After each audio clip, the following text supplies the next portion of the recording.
Meus irmãos, graça e paz. Amém? Boa noite. Vamos abrir as nossas Bíblias no último livro da Bíblia, no capítulo 3, no livro do Apocalipse, capítulo 3.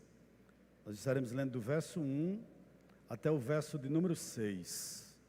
Apocalipse, capítulo 3, nós estaremos lendo do verso 1 até o verso de número 6.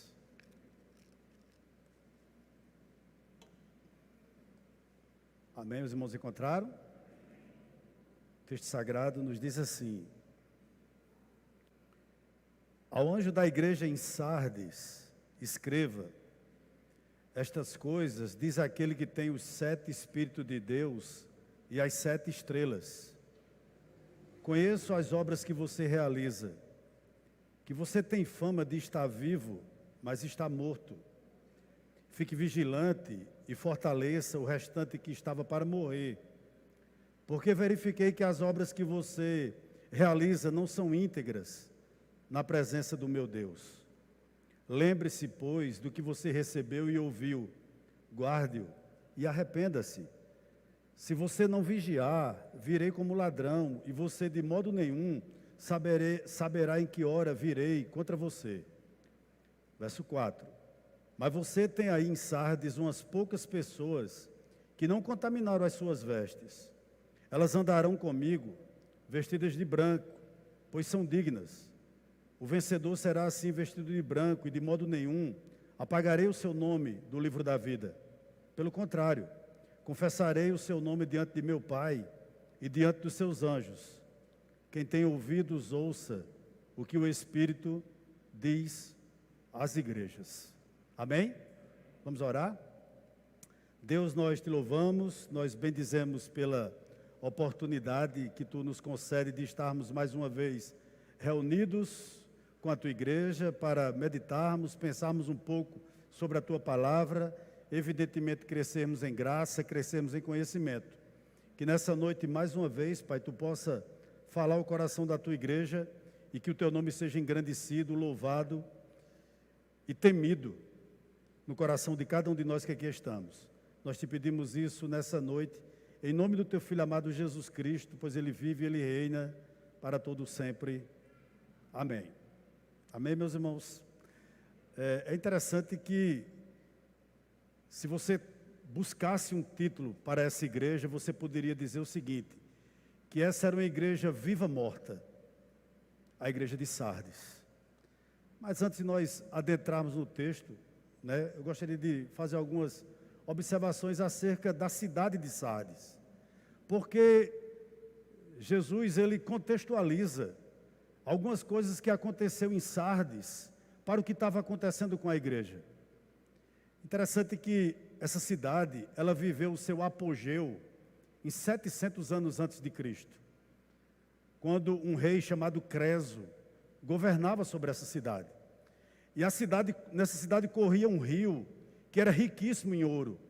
E isso tornou Creso, o rei daquela cidade, um dos homens mais ricos do mundo. E interessante que essa cidade ela foi construída em um monte, onde hoje se localiza a Turquia. E ela foi construída exatamente, pensada exatamente a sua construção à beira de abismos. Por quê? Porque isso fazia com que aquela cidade fosse, humanamente falando, intransponível. Era quase que impossível, dada a localização geográfica da cidade de Sardes, que Sardes fosse invadida por algum exército inimigo. Então a própria natureza protegia Sardes. E isso tornava os seus habitantes, que eram pessoas, em sua grande maioria, ricas, e ao mesmo tempo pessoas que se achavam extremamente seguras porque moravam em uma cidade segura. Outra coisa interessante sobre isso aqui que eu estou falando. Em 529 a.C., o rei Ciro, o rei da Pérsia, rodeou essa cidade por 14 dias, tentando adentrar naquela cidade. E só havia um único ponto vulnerável nas muralhas daquela cidade, que era exatamente um buraco. E um dos soldados que tomava conta daquele buraco deixou cair o seu escudo. e foi apanhá-lo. E durante esse vacilo do soldado, o exército de Ciro adentrou na cidade de Sardes e a tomou. Interessante que, muitos anos depois, já em 17 anos depois de Cristo, essa cidade foi totalmente devastada por um terremoto. Uma coisa que eu me lembrei aqui, essa invasão que eu me referi com relação ao rei Ciro, ela não foi a única invasão que Sardes sofreu. Quase 200 anos depois da invasão de Ciro, outro rei chamado Antíoco, rei da Síria, também pelo mesmo lugar, conseguiu invadir Sardes e tomá-la também. Interessante que Jesus pega, usando evidentemente a pena do apóstolo João, muitas coisas que aconteceram na cidade de Sardes e aplica no que estava acontecendo na vida da igreja. Nos parece que a vida, nesse momento que a carta é escrita da igreja, se parecia muito com o que estava acontecendo na cidade de Sardes, e nós vamos ver um pouco disso aqui nessa noite. Eu gostaria de convidar você para, mais uma vez, olhar para o verso de número 1. E, inicialmente, nos é dito o seguinte: ao anjo da igreja em Sardes, escreva. O que me chama a atenção, em primeiro lugar, aqui, é que João emite a sua epístola, inicialmente para o pastor daquela igreja. Anjo aqui não é um ser celestial, porque anjo não prega. Anjo aqui é exatamente o pastor daquela igreja.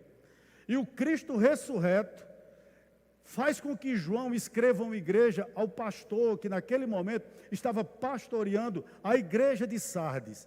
Com que expectativa?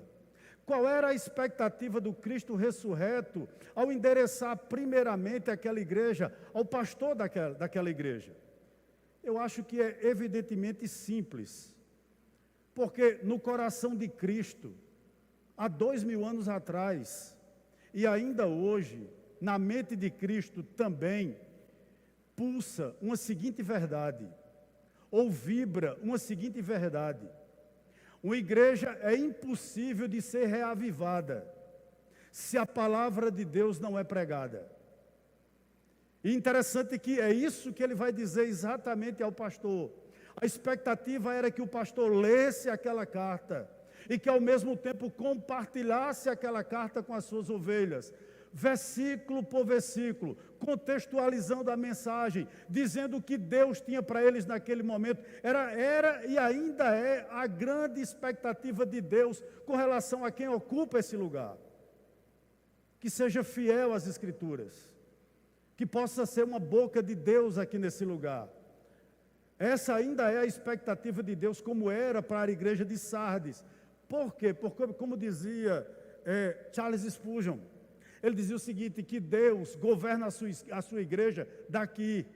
É daqui que Deus governa a igreja, é daqui que Deus exorta a igreja, é daqui que Deus edifica a igreja, é daqui que Deus faz com que as heresias não adentrem dentro da igreja, é daqui que Deus, mais uma vez eu digo, governa a sua igreja.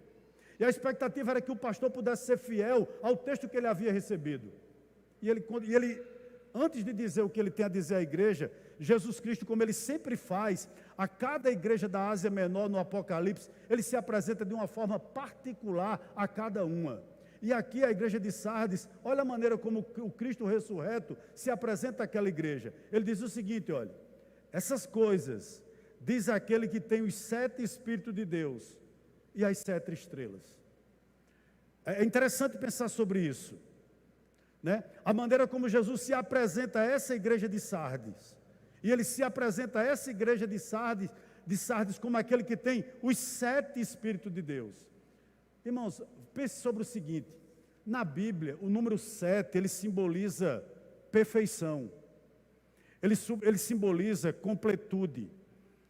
E Jesus se apresenta como para aquela igreja como o ser que tem pleno enchimento do Espírito Santo.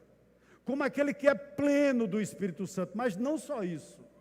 Ele se apresenta àquela igreja, né, como a única pessoa na face da terra capaz de enviar o Espírito sobre aquela igreja para que ela reviva.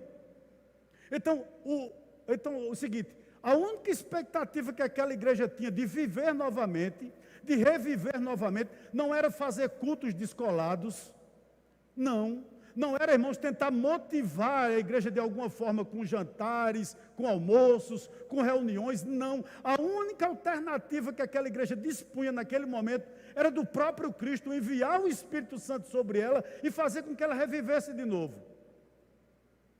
Por quê, pastor? Porque é mais fácil um leão se tornar vegetariano do que uma pessoa entrar no reino de Deus sem o Espírito Santo. Eu posso passar a noite todinha aqui pregando para vocês.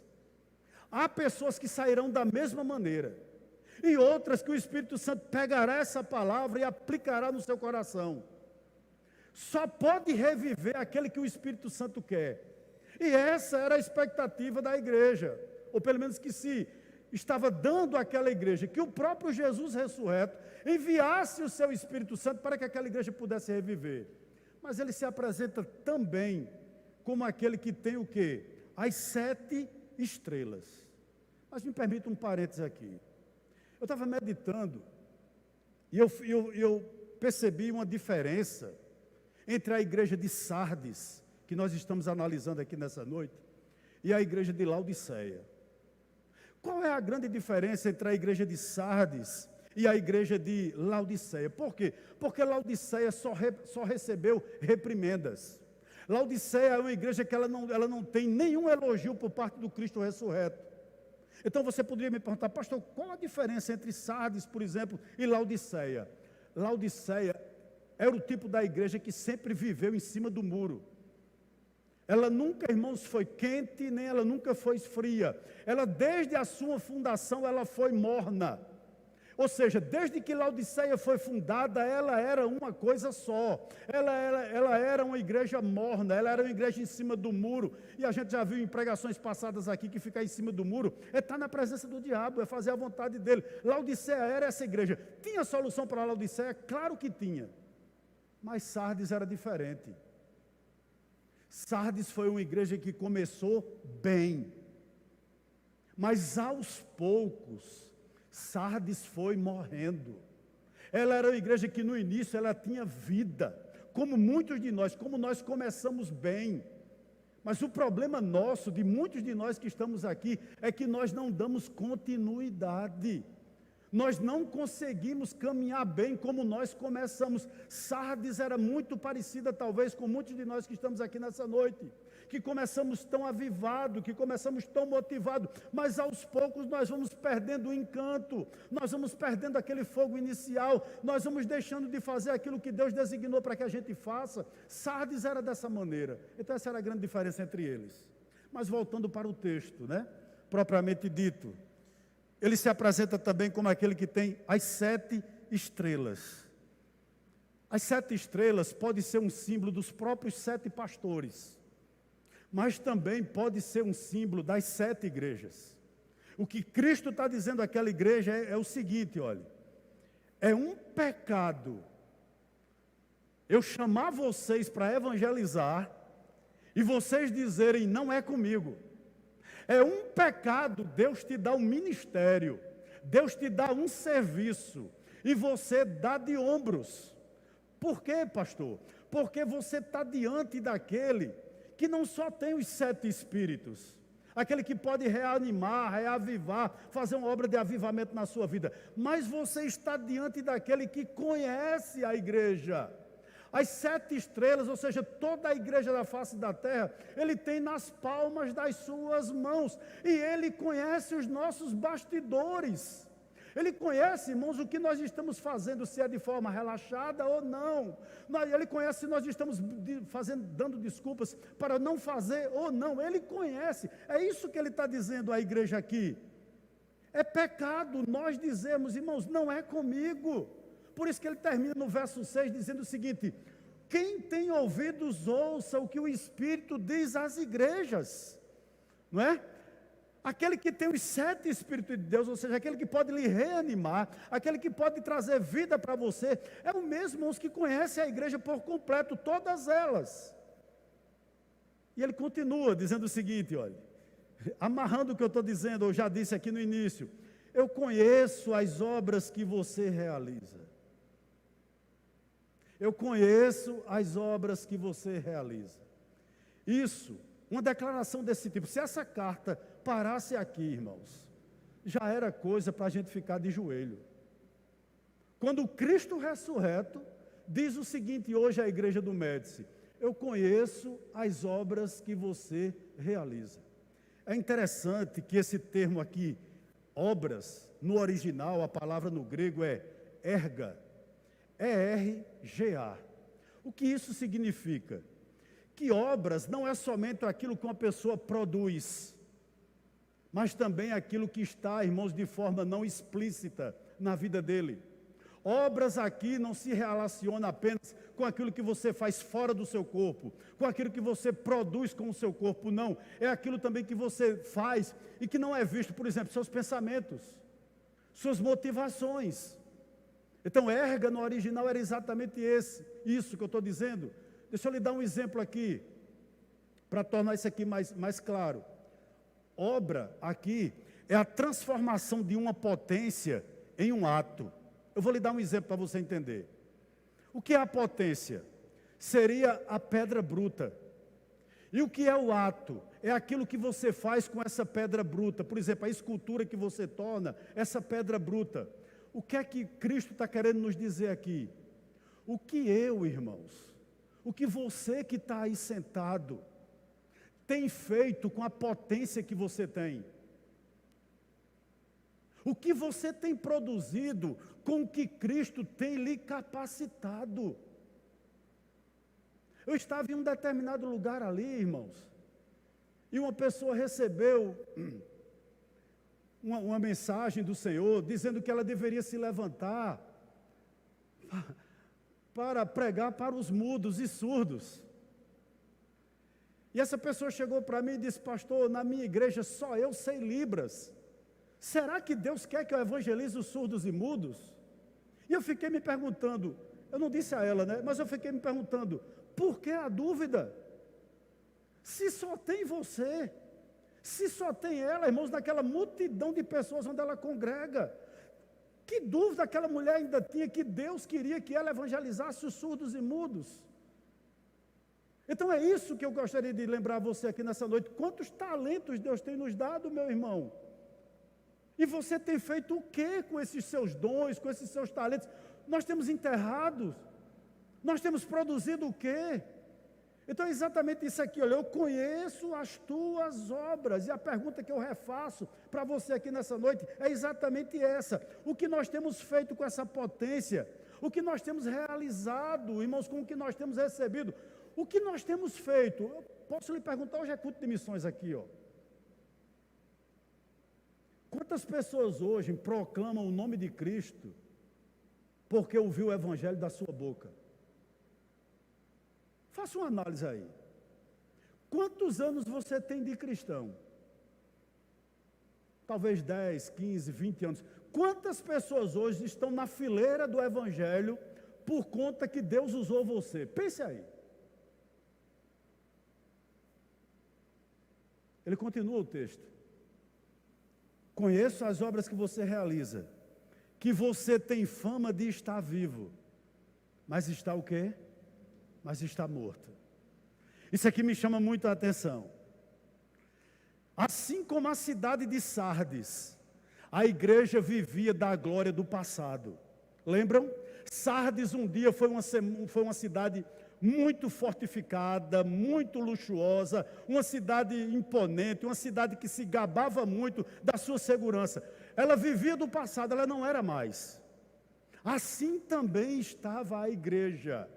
A igreja estava começando a viver do passado. Por quê? Porque teve um momento que a igreja tinha adquirido um nome. Perceba o seguinte, essa igreja, quando essa carta é emitida, já tinha algo em torno de 40 anos. Não era uma igreja muito novinha. Quando essa carta chega para o pastor da igreja, ela já tinha algo em torno de 40 anos. Mas ela agora, nesse exato momento que a carta é exposta para ela está vivendo da fama antiga. Ela está vivendo do nome que ela um dia teve. Ela está vivendo, irmão, das coisas do passado que ela havia feito. Isso é que é o mais triste aqui. A igreja gozava de uma reputação notável, não é verdade? Mas na realidade ela estava morta. Você tem fama de que vive, mas está morto. O que é que você aprende aqui? Qualquer pessoa que chegasse em Sardes e perguntasse o seguinte: onde a igreja daqui se reúne? Talvez fosse em uma casa de um irmão, eu não sei, ou em várias casas, talvez tivesse um local de reunião, em algumas casas de alguns cristãos, mas com certeza toda Sardes sabia. Onde é a igreja daqui? Aonde os crentes daqui se reúnem? Todo mundo sabia, é ali. A igreja tinha fama ainda na cidade, mas interessante que era uma fama que ela tinha adquirida no passado. Ela vivia ainda dessa fama, ela vivia, irmãos, disso. Outra coisa me chamou a atenção meditando nesse texto. Presta atenção, por gentileza. Essa igreja ela não era atacada por nenhuma heresia. Nessa igreja não existia a doutrina dos nicolaítas tentando adentrar dentro da igreja. Nessa igreja não existia nenhum falso ensino de Jezabel, nem os ensinos nocivos de Balaão, né? Coisas que outras igrejas na Ásia haviam enfrentado, mas essa igreja não. E eu lhe faço uma pergunta aqui nessa noite: por quê? Porque nenhum falso mestre estava dentro dessa igreja. Porque as seitas, por assim dizer, não olhavam para essa igreja. Irmãos, por quê? Talvez você pense, pastor, porque o pastor de lá era um cara extremamente apologético. Ele era um excelente expositor das Escrituras. Eu diria a você que pode até ser, mas o motivo não era esse. Sabe por que essa igreja não era atacada de dentro, aliás, de fora para dentro? Eu tenho uma resposta para você. Preste atenção. O diabo ele não precisou atacá-la de fora para dentro, pois ela, a igreja, já estava sendo derrotada pelos seus próprios pecados. O diabo, irmãos, ele não se interessa por crente que não tem testemunho. O diabo não se interessa por uma igreja que ela própria se autodestrói. Por essa razão não existiam seitas querendo invadir a igreja, falsos ensinos querendo adentrar naquela igreja.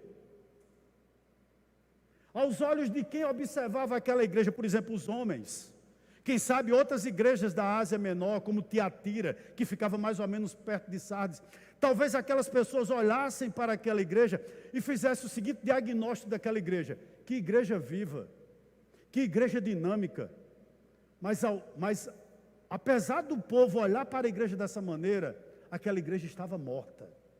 Aquela igreja estava morta. A reputação da igreja era boa diante dos homens, mas ao mesmo tempo a reputação da igreja era muito má diante de Deus. A igreja possuía fama, mas ela não possuía, infelizmente, vida. A igreja tinha exuberância diante dos homens, mas ela era morta diante de Deus.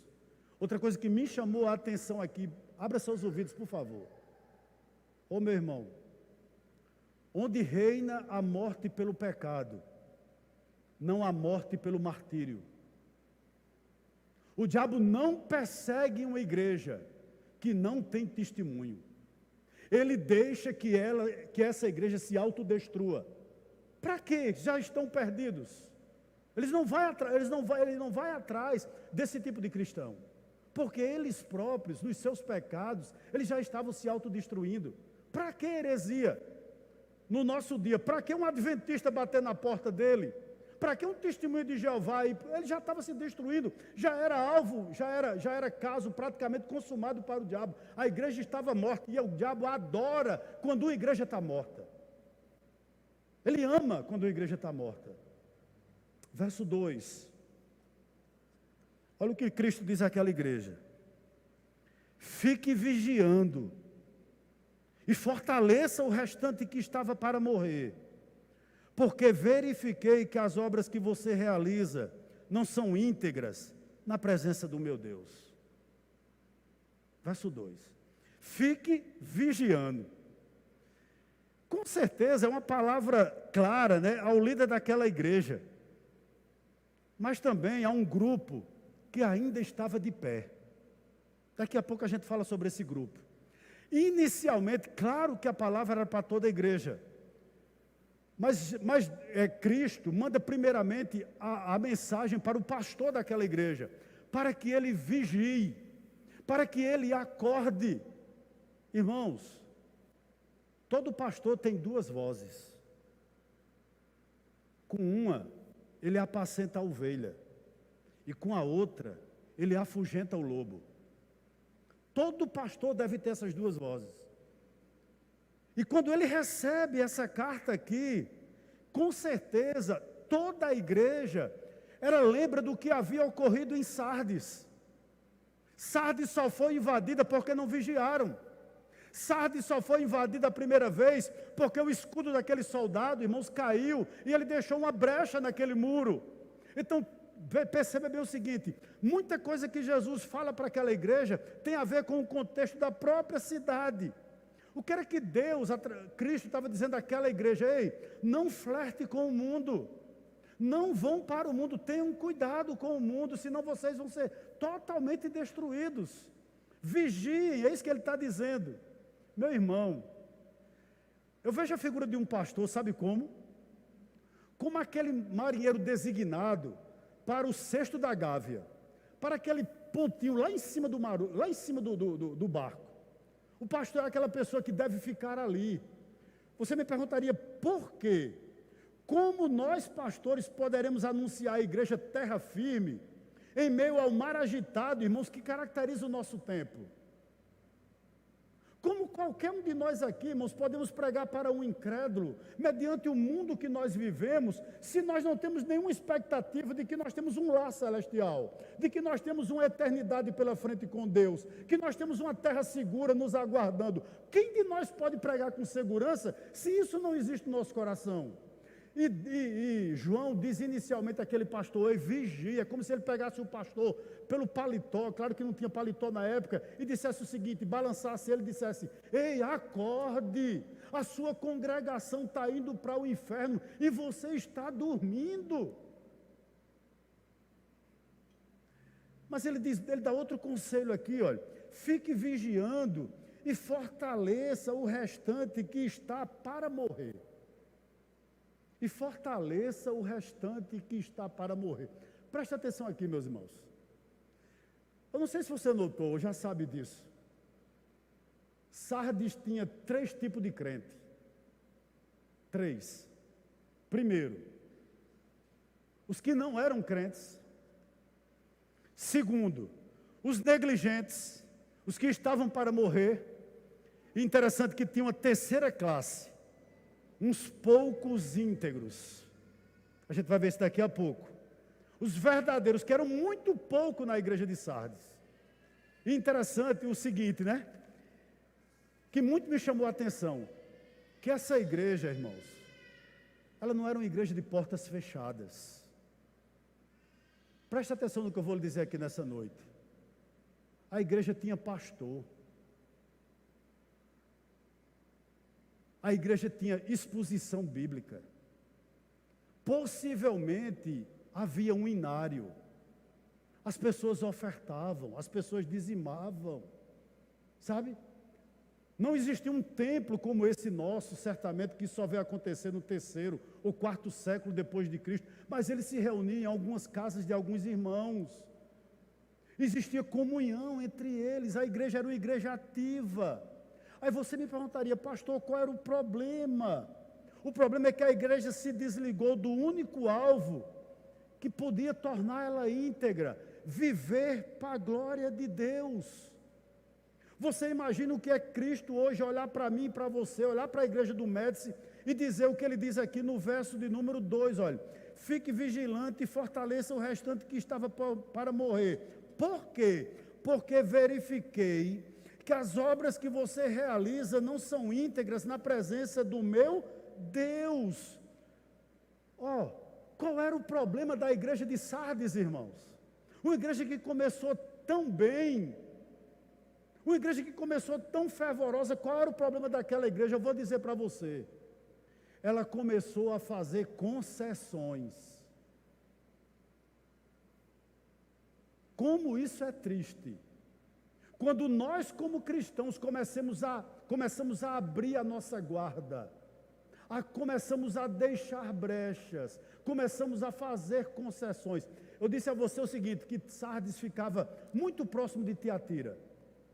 Tiatira é aquela cidade onde Lídia, aquela vendedora de púrpura, lembra? Que foi convertida lá em Filipos, era oriunda de lá. A cidade de Tiatira, existiam muitos grêmios, umas espécies de sindicatos. Por exemplo, Lídia, que era vendedora de púrpura, ela certamente era ligada a um determinado sindicato desse. E nesses sindicatos haviam cultos a deuses estranhos. E muitos desses cultos não só eram para adorar deuses estranhos, no final do culto havia orgias sexuais. Muitos comentaristas dizem que na cidade de Sardes havia também. Se você quisesse ser comerciante na cidade de Sardes, você tinha que participar desses grêmios, dessas espécies de sindicatos, ou seja, adorar outros deuses, adorar o imperador, se curvar diante do imperador. Ou você fazia isso, ou você não conseguia emprego em Sardes, ou você não conseguia abrir um negócio em Sardes. Veja, irmãos, que dilema. Então a igreja de Sardes, aos poucos, começou a abrir a sua guarda. E eu posso afirmar a você aqui, sem dúvida alguma, o mundanismo, ele mata a igreja. O mundanismo, ele adoece a igreja. E eu posso afirmar outra coisa aqui, com base bíblica, sem medo de errar, você só se torna mundano se quiser. Não é diabo, não é porque a carne é fraca, você só se torna mundano se quiser. E eu vou provar biblicamente, não precisa abrir. Tem um texto, lá na epístola de Tiago, capítulo 4, verso 4, Tiago escreve o seguinte, olha. Aquele, pois, que quiser, eu vou repetir, aquele, pois, que quiser ser amigo do mundo, se torna inimigo de Deus. O que é que esse texto nos afirma aqui? Que ser mundano, repito, que ser mundano é uma atitude sua, depende único e exclusivamente de você. E o que me chama a atenção aqui, porque eu e você devemos ter cuidado, como a igreja de Sardes não teve, com o mundanismo, com o pecado. Por quê, pastor? Porque o pecado, ele mata a vontade de buscar as coisas de Deus. Primeiro, no começo a gente começa com dúvidas. Eu posso fazer? Depois vem o medo. Eu não vou fazer. Mas depois do medo, a gente peca e vem a tristeza, né? Ou seja, o choro, o remorso. Mas pior do que tudo, depois que essas 3 fases passam, a consciência fica cauterizada. Meus irmãos, me permita dar um conselho aqui aos jovens que estão namorando aqui nessa noite. Se o seu namoro só é sustentado porque nele existe pecado, eu gostaria de fazer uma pergunta a você. O que vai sustentar o seu casamento? Se você namora hoje e você faz concessões no seu namoro hoje, quando você casar com essa pessoa, o que é que vai sustentar seu casamento? Gostaria que você me respondesse. Outra questão. Talvez você esteja trabalhando e seu trabalho tem alguma coisa ilícita. Você vai permanecer nisso? Você vai continuar nesse trabalho? Você vai dar prosseguimento a essa sua profissão? Perceba que Sardes começou a fazer esse tipo de concessão. E isso foi matando a igreja. Outro conselho aqui para você nessa noite. Não existe qualquer promessa de perdão para um pecado que você não quer abandonar. Existe perdão para todos os pecados, exceto para a blasfêmia contra o Espírito Santo, os irmãos sabem o que é. Mas não existe perdão para um pecado que você não abandona. Você pede perdão hoje e está fazendo ele amanhã. Para esse tipo de pecado não existe perdão. Sardes começou a abrir as concessões, né? E eu tenho muito medo de seguir meus olhos. Sabia disso? Tenha medo de seguir seus olhos e seguir o seu coração. Porque eu conheço um personagem bíblico que começou a seguir os olhos dele e terminou cego. Quem era ele? Sansão. Sansão começou a ser seguido não por Deus, mas pelos olhos, pelo que ele via, pelo que era bonito, pelo que atraía. E apesar dos olhos de Sansão sempre conduzir a vida dele, ele terminou cego. Portanto, cuidado. Se você se você segue, é dirigido, é direcionado apenas pelos seus olhos ou por seu coração. Verso 3, vamos para ele. Lembre-se, pois, do que você recebeu e ouviu, guarde-o e arrependa-se. Se você não vigiar, virei como ladrão e você de modo nenhum saberá em que hora virei contra você. Ô, irmãos, no finalzinho desse verso 3, uma coisa me chamou muito a atenção. O ladrão, ele sempre rouba de surpresa, e ele sempre leva aquilo que é mais precioso. Né? Um ladrão, ele não avisa o dia que vem, ele não avisa que horário ele vem roubar, ele não manda um WhatsApp para você dizendo, eu venho tal dia, tal hora, eu vou roubar a sua casa, não. Mas ele chega de surpresa. E normalmente, se ele tiver oportunidade, ele leva exatamente aquilo que a gente tem mais valor. O dia do Senhor, ele é comparado ao dia em que o ladrão nos visita. Porque ele não será avisado, tem apenas os sinais. E uma coisa que me chama muito a atenção, é que quando o Senhor vier, nós teremos perdido o tempo da nossa oportunidade. Talvez humanamente falando, o tesouro mais raro que nós temos chama-se o tempo, porque é pouco. Nós não temos muito tempo, irmãos. O que são 100 anos?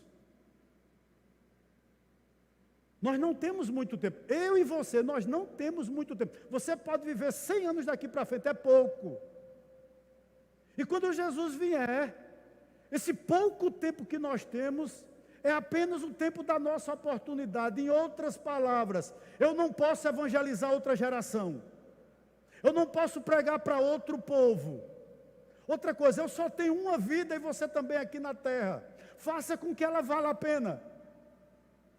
Termine a sua vida dizendo o seguinte, valeu a pena. Olhe para trás, quando chegar a hora de morrer, você diga o seguinte, eu não tenho mais nada o que fazer, a não ser morrer. Simplesmente isso. Mas faça com que a sua vida na terra aqui valha a pena. Não perca o tempo da oportunidade. Ou seja, não seja pego de surpresa por aquilo que Deus colocou hoje na sua mão para fazer.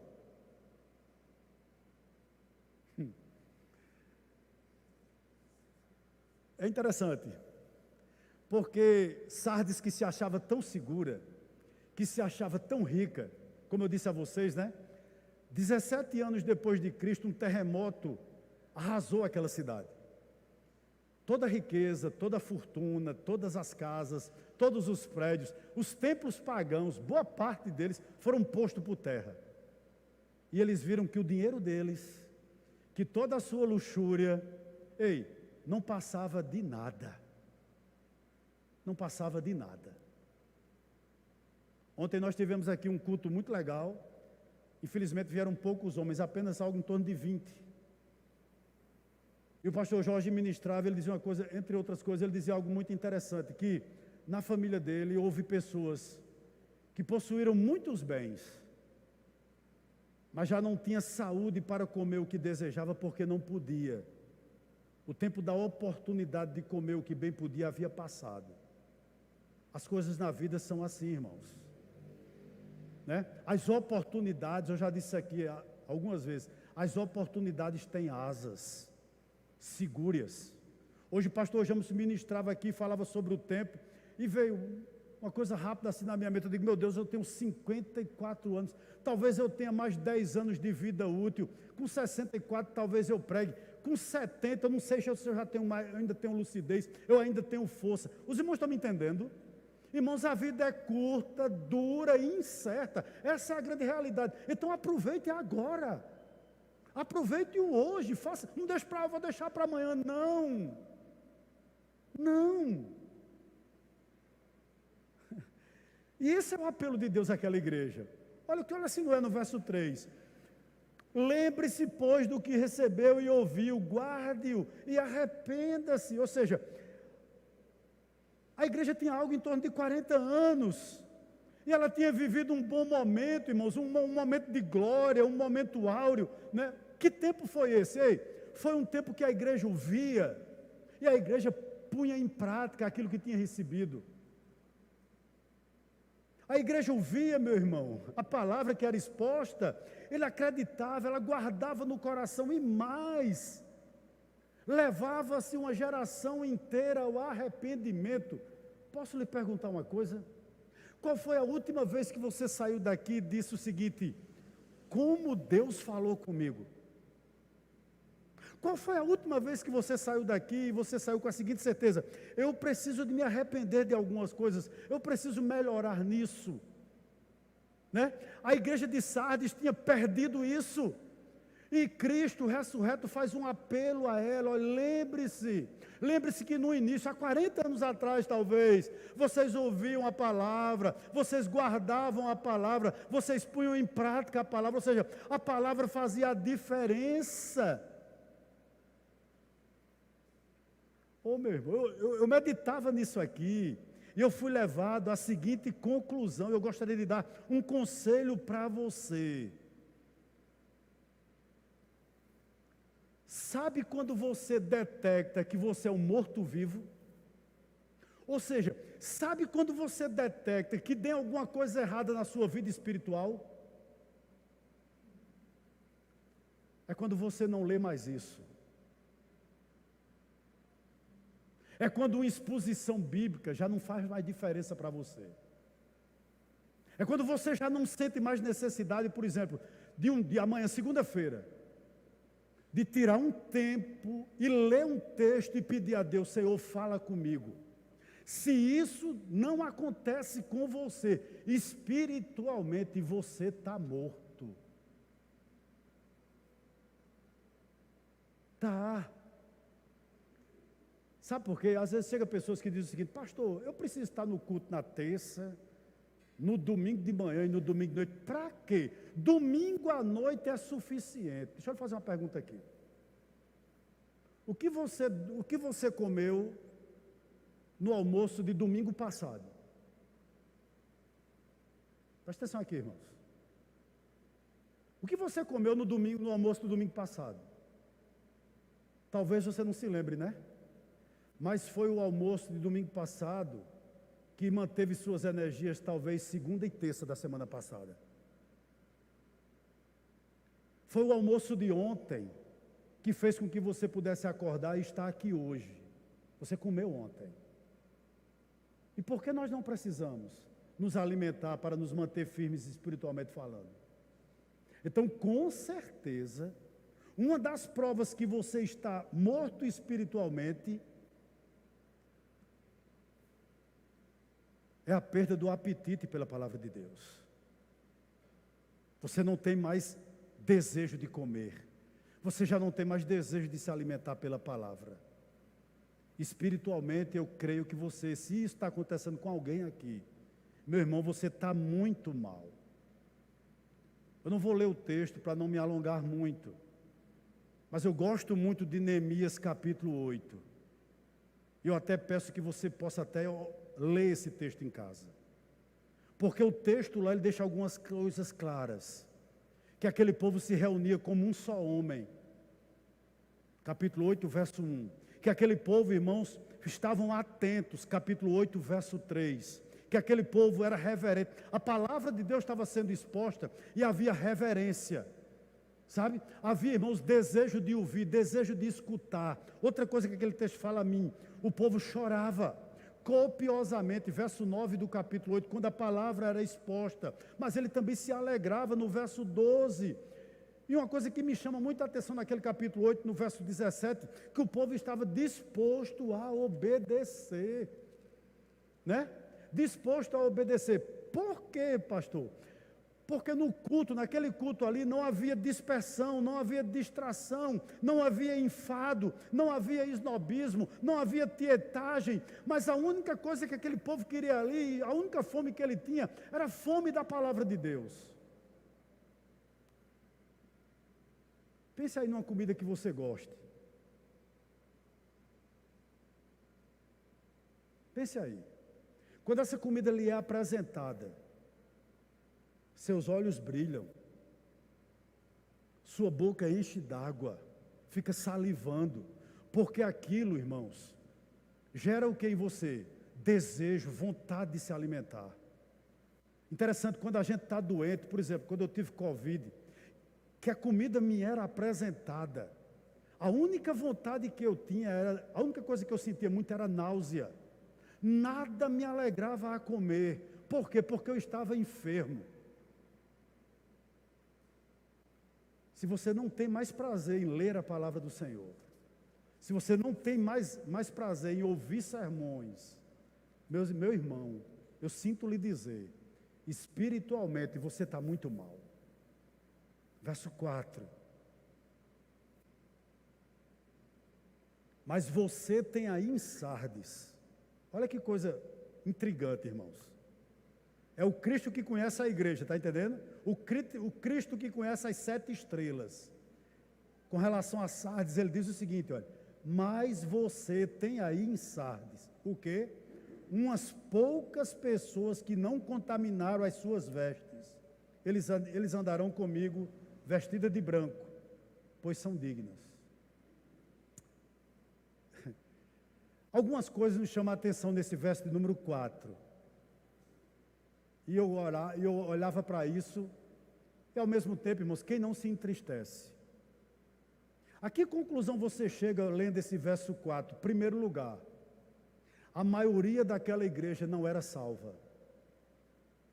Cristo diz que tinha lá naquela igreja umas poucas pessoas vestidas de branco. Não é preciso ser nenhum gênio para concluir que existia a maioria daquela igreja, ela não era salva. Havia apenas um pequeno grupo que não havia se contaminado. Não precisa ser nenhum gênio, irmão, para saber isso aqui. A maioria dos cristãos dali não usavam roupas brancas. Pelo contrário, usavam roupas sujas. O que isso significa? O que o Cristo ressurreto estava dizendo naquela igreja? Que a maioria da igreja de Sardes vivia na impureza, vivia no pecado, vivia no mundanismo, tinha caráter distorcido, tinha motivações erradas, ou seja, existia ali ausência de santidade. Sabe o que é digno de nota aqui, irmãos, no verso de número 4? Que os doentes de Sardes não andavam com os sãos. Que os doentes de Sardes não andavam com os sadios. Pelo contrário, ignoravam eles. Tem algum aprendizado para mim e para você aqui nessa noite. Um sinal de que alguém está morto não é só porque lhe falta apetite. Mas um sinal de que um crente já está morto, sabe qual é também? Ou que ele está doente, é que ele critica os salvos.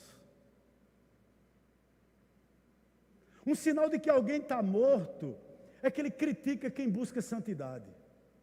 Um sinal dos que estão mortos, eles são críticos da sua presença nos cultos. É um sinal de alguém morto. Alguém morto vai olhar para você e vai dizer que você está fazendo demais, que você está se envolvendo demais, que não precisa fazer tudo isso. Para que assumir alguma coisa? Para que tanta responsabilidade? Afinal, você já tem sua vida. É um sinal de alguém que está morto do seu lado, querendo lhe matar também. E é a maioria. Humanamente falando, irmãos, apenas 20% da igreja trabalha. Isso são bases de fontes missionárias, não é minha, não é coisa da minha mente. Em um rebanho, por exemplo, de 300 pessoas, no máximo 60 se envolve, 240 só escuta. É triste isso, né? Quando eu olhei para esse verso 4, eu cheguei à seguinte conclusão: um doente evita comunhão com os santos. Doente espiritual não gosta de crente sadio. Não gosta. E eu vou lhe dar um dado aqui que talvez você deveria levar para a sua vida com base bíblica. Antes, volta um pouquinho a sua Bíblia para 1 João, capítulo 1, verso 5, até o verso 7 apenas.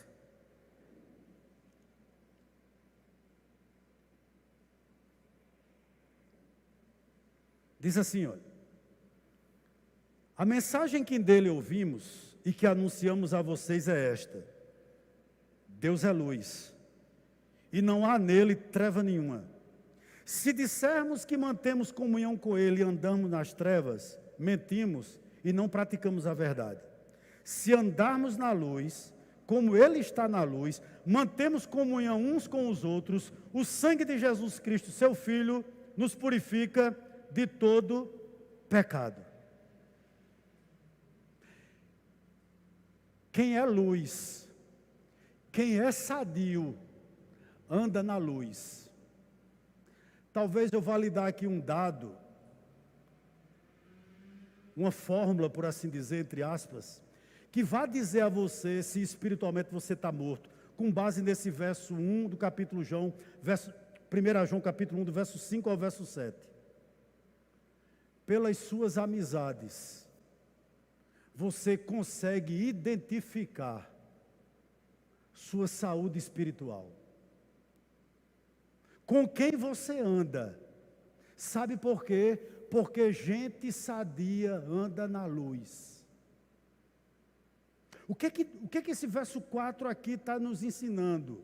Um dos sintomas de alguém que está doente espiritualmente: ele abandona a igreja. Ele começa a faltar nos trabalhos. Ele tem medo de pastor. Evita. Não quer intimidade com santos. Não quer. É um sinal que está doente, Eu acho interessante o seguinte, que diante de tanto desmantelo, eu não sei quantos crentes tinha em Sardes. Eu sei que eram 2 grupos difíceis de se conviver. Um bando de hipócrita que não era crente, querendo derrubar todo mundo, e outro que estava na iminência de cair. Mas tinha um pequeno grupo que não abandonou a congregação, estava lá. Eles não saíram para se juntar aos tronchos, eles ficaram na posição deles, esperando o que o Senhor ia fazer, e graças a Deus que o Senhor fez. Mas, meus irmãos, isso me inquietou tanto, quando eu vi que os que andavam de roupas manchadas, eles não se juntavam com os de roupas limpas. E você poderia me perguntar: pastor, por que isso lhe incomodou tanto? Sabe por quê? Porque o cristianismo é algo a ser vivido na comunhão da igreja. O cristianismo é algo para ser vivido na comunhão da igreja. O que é que eu estou dizendo aqui? Luz agrega-se com luz. É isso que esse texto nos ensina. E outra, luz dissipa as trevas. E por que eu fiz o seguinte teste para você? Se suas amizades só são trevas, tem alguma coisa errada com você, e espiritualmente você está doente. Por que eu faço essa afirmação? É lógica. Luz, guarde isso no seu coração, que encontra lugar nas trevas, é porque parou de brilhar faz muito tempo. Luz que encontra lugar nas trevas é porque parou de brilhar faz muito tempo. Se o ambiente que você frequenta é carregado de pecado, é carregado de pornografia, é carregado de fuxico, é carregado de fofoca, e você convive lá sem problema nenhum, tem alguma coisa errada na sua vida. Você já deixou de ser luz há muito tempo.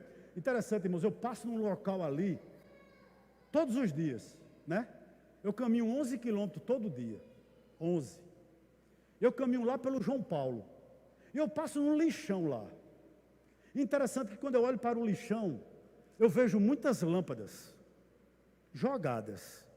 Por que estão no lixo? Porque deixaram de brilhar. Se estivessem brilhando, estariam no bocal. Mas porque não serve mais, porque não tem luz mais, por essa razão está no lixo, e se conforma com ele. Ninguém diz é uma lâmpada, diz é o lixo. Porque não brilha. Aí você poderia me perguntar, pastor, essa igreja tem jeito, a igreja de Sardes? Uma pessoa assim tem jeito? Graças a Deus que sim. O que é que Jesus diz àquela igreja? Olha no versículo 2, acordem, vigiem, se levantem, tomem uma posição. E mais, verso 3, lembre-se, pois, que você recebeu e ouviu, ou seja, aplique na sua vida aquilo que você tanto escuta. Irmão, é impossível a gente ouvir o que a gente escuta aqui e a gente sair e dizer, Deus não falou. Eu acho impossível. Então, o primeiro conselho de Deus para você, vigie. Segundo, lembre-se, pois, de que você recebeu e ouviu. E mais, arrependa-se. Dá tempo. Dá tempo. E vamos concluir agora? Verso 5, e a gente conclui. O texto diz o seguinte: o vencedor será assim vestido de branco, e de modo nenhum apagarei o seu nome no livro da vida. Pelo contrário, confessarei o seu nome diante de meu Pai e diante dos seus anjos. Vestes brancas, presta atenção por gentileza, irmãos, é símbolo de santidade. E sem santidade, ninguém verá o Senhor. Sem vida com Deus, aqui na terra, não haverá vida com Deus no céu. Não haverá. O nome dos mortos, ele não consta no livro dos vivos. Eu não creio literalmente que lá no céu tem um livro. Eu acho que Deus não precisa disso. É claro que isso é uma mensagem para que a gente entenda. Deus ele é onisciente. Ele sabe o nome de todo mundo. E Deus não erra. Deus não é aquela pessoa que uma hora bota seu nome no livro da vida e diz, ele perdeu-se, vou apagar. Quem sabe eu boto de novo. Eu não creio dessa maneira. Eu creio que seu nome ou está lá ou não está. Ou consta lá ou não consta lá. Ou seja, ou Deus colocou seu nome no livro da vida ou ele não está lá. E uma das formas que você pode evidenciar que seu nome está lá, até para você mesmo, é se você busca não pecar. Ponto final. Não estou falando aqui em perfeição. Não estou falando aqui que o crente não pode pecar. Não é isso. O que eu estou dizendo é o seguinte, que você luta constantemente contra a tua natureza caída. Embora você peque, isso não é seu prazer. E isso é evidenciado na sua vida. E uma coisa que eu acho maravilhoso, né? Aqueles que têm o nome no livro da vida, esses não perderão a salvação. É segura. Se isso não lhe incomoda, sabe? Agora, se isso lhe incomoda, ou seja, meu Deus, eu posso perder a salvação. Eu gosto muito de gente que pensa assim. Eu gosto muito de gente que tem medo do inferno e que crê no céu. Eu gosto muito de gente assim que pensa nas coisas lá do alto, como Paulo diz. Sabe por quê? Porque pessoas que pensam assim são pessoas que mostram que foram salvas. Quando nós não estamos nem aí para essas coisas, eu tenho medo de pessoas que não se importam com isso. Mas eu vou concluir. Eu concluo e peço a você um parênteses aqui nessa noite. Ontem eu fiz minha devocional em Lucas capítulo 5. Naquele texto que fala sobre o leproso. Jesus está em um determinado lugar, que a gente não sabe qual é, e Jesus vai passando, né? E aquele leproso olha para Jesus e diz: Senhor, se quiser me purifica. E Jesus diz: eu quero, fique limpo, né? E toca, mas a palavra ali é que Jesus abraça aquele homem, e aquele homem fica limpo. E interessante que aquele homem podia dizer o seguinte, pensar o seguinte: ponto, a partir de agora eu vou para a minha casa e ponto final. E Jesus diz: não, vai logo lá na autoridade sanitária, mostra-se para ele que tu estás limpo, oferece teu sacrifício. E aquele homem faz exatamente assim. Ou seja, Jesus não devolveu apenas a sanidade física daquele homem, mas também devolveu àquele homem a sua família, a sinagoga, né, ao seu trabalho, à sociedade. O que é que eu aprendo aqui? Quem anda de vestiduras brancas tem que demonstrar o que é, não só aqui. Tem que ser na sua casa, tem que ser no seu trabalho, tem que ser na sua rua. Nós não já fomos limpos? Nós não somos mais leprosos. A lepra é um simbolismo do pecado. Ei, nós já fomos livres desse peso que existia sobre nós, né? Nós já fomos livres. Então que a gente venha demonstrar isso. Interessante, né? Aquele homem, quando ele sai dali purificado, Jesus diz a ele o seguinte: não diga isso a ninguém. Jesus pede para aquele leproso, né? Interessante. Eu acho que aquele leproso nem dobrou a esquina. Já estava mostrando a pele dele curada, proclamando para todo mundo, irmãos, que ele tinha sido curado. A gente faz exatamente o contrário. Jesus diz para mim e para você: ide e pregai o evangelho para toda criatura. Mas a gente se cala. Ao contrário do leproso. Sabe qual é a minha expectativa nessa noite? Para mim e para você? Acordem. Lembre-se do que vocês têm ouvido e receberam. E arrependa-se, se for o caso. Sabe para quê? Para que o Senhor continue nos vestindo com vestiduras brancas. E um dia, irmãos, esse dia vai chegar. Você vai olhar para mim no céu, eu vou olhar para você, a gente vai se encontrar e dizer o seguinte: valeu a pena. Valeu a pena.